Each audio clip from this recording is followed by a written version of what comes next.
Kirk Launius is a former Dallas police officer and 10-year Navy veteran. He graduated #1 at the Dallas Police Academy and was also the 2009 Reserve Sailor of the Year. He's a recipient of multiple Navy and Marine Corps Achievement Medals and an expert marksman. In 2012, Kirk ran to become the Republican nominee for Dallas County Sheriff. He's actively involved in his community and is a member of several Patriot organizations, including Sheriff Mack's Constitutional Sheriffs and Peace Officers Association and Oath Keepers. Please give it up for Kirk Launius.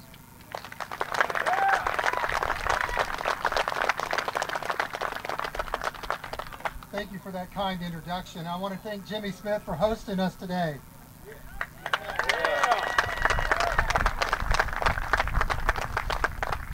I'd like to do something, remembering what Kathy Glass recommended, we do something in unity, that we should be unified. So I'd ask you to remembering that the red of our Texas flag stands for bravery, the white stands for purity, and the blue color stands for loyalty.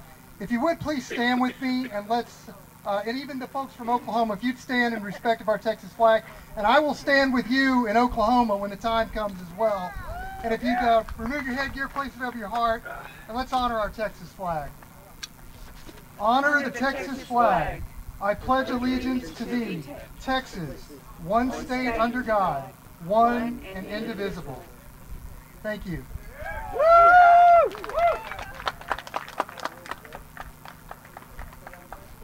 I'll read to you the words of Samuel Adams.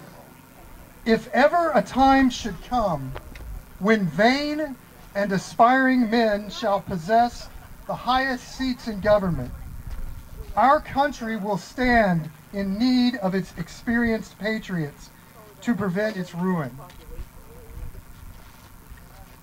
Are we standing at such a time? This afternoon, I'd like to talk to you about how we should properly inform our perspective, how we should view the relationships amongst each other and government officials, and how we should properly influence those who have taken the oath to support and defend our Constitution. Raise your hand if you have taken the oath, perhaps in the military or in law enforcement or as a public servant, and keep your hands raised. Look around and ask one of those men or women raising their hand, what is the expiration date of your oath? My fellow Texans and visitors to our great state, one of the most important keys to restoring America to its greatness and to the principles of liberty is that we must keep the proper perspective. We, the people, are the power, and we will not stop until we have righted this ship. The federal government is intended to be limited, and we, the people, are the power and the foundation of this republic. The government is our beast to rule over, and we are not serfs toiling to keep the government fed. Conservatives, libertarians, constitutionalists are often characterized as wanting no government. This straw man argument, and make no mistake, it is a lie, is what simple-minded people say when they do not want to address the issue. There's a word for those who do not want any government: anarchists. We, the people, are not anarchists. We want a limited government as defined by the Constitution and as explained by our founders. The federal government was only delegated very limited powers. James Madison said those powers were limited primarily to external objects and named them specifically as war, peace, negotiation, and foreign commerce. Madison wrote in Federalist number 45, quote, "The powers delegated by the proposed Constitution to the federal government are few and defined. Those which are to remain in the state governments are numerous and indefinite. The former will be exercised principally on external objects, war, peace, negotiation, and foreign commerce, with which last the power of taxation will, for the most part, be connected. The powers reserved to the several states will extend to all the objects which in the ordinary course of affairs concern the lives, the liberties, and properties of the people, and the internal order, improvement, and prosperity of the state. Our founders did not make, and that's the end of the quote, our founders did not make the federal government sovereign over the people or the states. The Ninth Amendment leaves no doubt that all rights belong to the people, enumerated or not. The 10th Amendment makes it perfectly clear that aside from the powers delegated to the federal government, everything else belongs to the people through their states. It is clear that the framers purposefully and intentionally created a federal government that was to be limited in power and scope, extremely limited. As I prepared for my 2012 campaign as a constitutional candidate for Dallas County Sheriff, I began to study various land issues through resources made available to me by educators and activists affiliated with the Constitutional Sheriffs and Peace Officers Association, who you can find at cspoa.org, founded by retired Sheriff Richard Back. The three people that provided the most factual and useful information in addition to Sheriff Mack were Michael Perutka of the Institute on the Constitution. His website is theamericanview.com. Ken Ivory of the American Lands Council. His website is americanlandscouncil.org. He's also a Utah state legislator, and they're doing something about the state land issue. They've set a deadline for the federal government for those lands to be turned over to the state of Utah by the end of this year. And number 3 is Chris Ann Hall. Her Liberty First program can be found at chrisannhall.com. That's KRISANNEHALL.com. And as we became more aware of the illegal and immoral actions and tactics of the Bureau of Land Management last month in Nevada at the Bundy Ranch, here's what Chris Ann Hall stated. There is a new argument surfacing in the justification of federally owned land. I say new because it is not really new, just new to us in this current argument.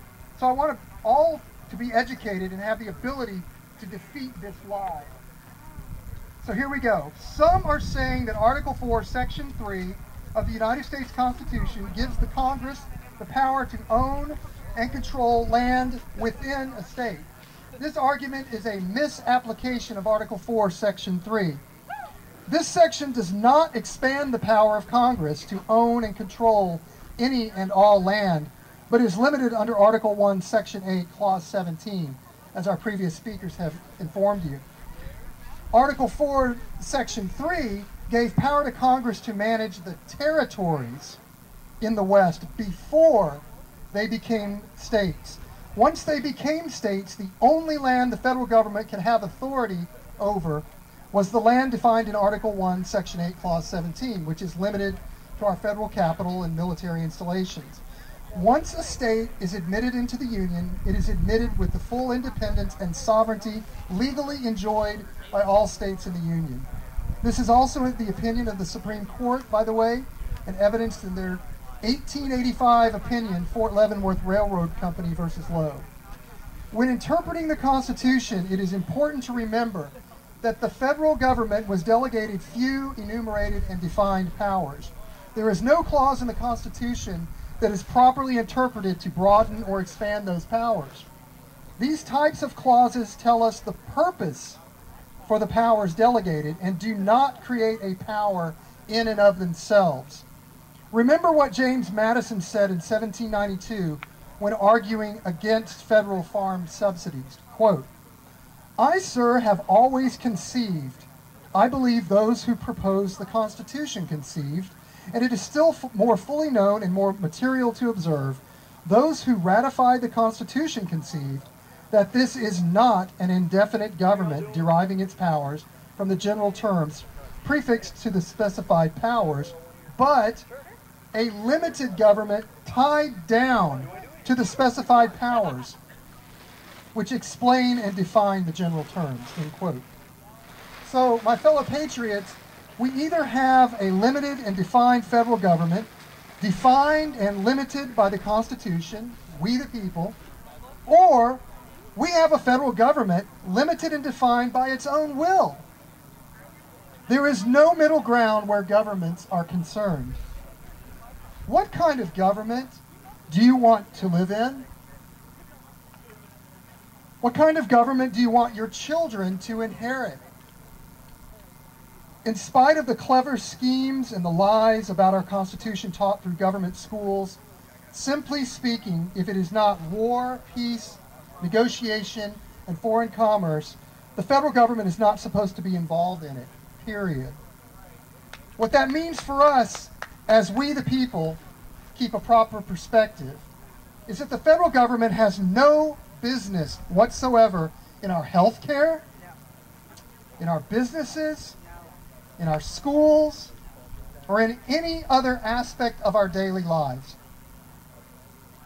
In closing, I'll remind you that over the decades, through an absolute dearth of true constitutional teaching in the government schools, in law schools, and yes, even in my police academy, and police academies across this country, and through the replacement of precedent over the intent of the founders, we have allowed our courts to stray from the original limitations and purposes of the Constitution. We have allowed it. Our federal government was designed to be our national representative to the foreign world, a representative of the country in foreign relations, and our defender when we the people, serving in the Army or the Navy, and yes, the militia of the several states, are called into the actual service of the United States. Have you been called into the actual service of the United States? Might you be called into the actual service of the state of Texas or your county? You heard what Sheriff Elliott said about the militia. While the debate rages and questions arise of whether and to what extent the president has the authority to use the military, absent a congressional declaration of war, let us turn our attention to how we should view the relationships among each other and our government officials, and how we should properly influence those who have taken the oath to support and defend our Constitution. Please join and support the Oath Keepers organization by joining and donating at oathkeepers.org. Please urge the peace officers you encounter to join and support the Constitutional Sheriffs and Peace Officers Association at cspoa.org, so they can gain the true understanding of our Constitution and Bill of Rights that I did not get in my police academy. Ask them to sign the CSPOA resolution that is posted there. Listen to and learn daily from people like our speakers here today who have the radio shows and the internet shows, and also Chris Ann Hall's podcast at chrisannhall.com. Support constitutional sheriffs like our military veteran and patriot Pamela Elliott of Edwards County, Texas. Wasn't she great? Isn't she great? Yeah. She honors her oath by cooperating with and building our well-regulated constitutional Texas militia. And finally, run for office yourself, or at least support my run for constitutional sheriff by donating online at kirkfordallas.com. It's KIRKFOR Dallas.com. Please introduce yourself to me today and take one of my business cards and a flyer. I'll be happy to share with you all that I've learned in the course of running the campaign in 2012. And I promise that I will stand by your side if you're going to run for office, because it was a little unnatural for me. I gave up many, many days of my business and stepped out of that, my livelihood to do that. And I know that's what it's going to take for some of you. And I hope you'll do that. I hope you'll pray about it and that you'll take that step, because I will share with you everything I've learned on the campaign trail and in my constitutional studies with the CSPOA. Thank you for this time. God bless America, our constitutional sheriffs, and God bless you, our patriot brothers and sisters from this state and from the great state of Texas.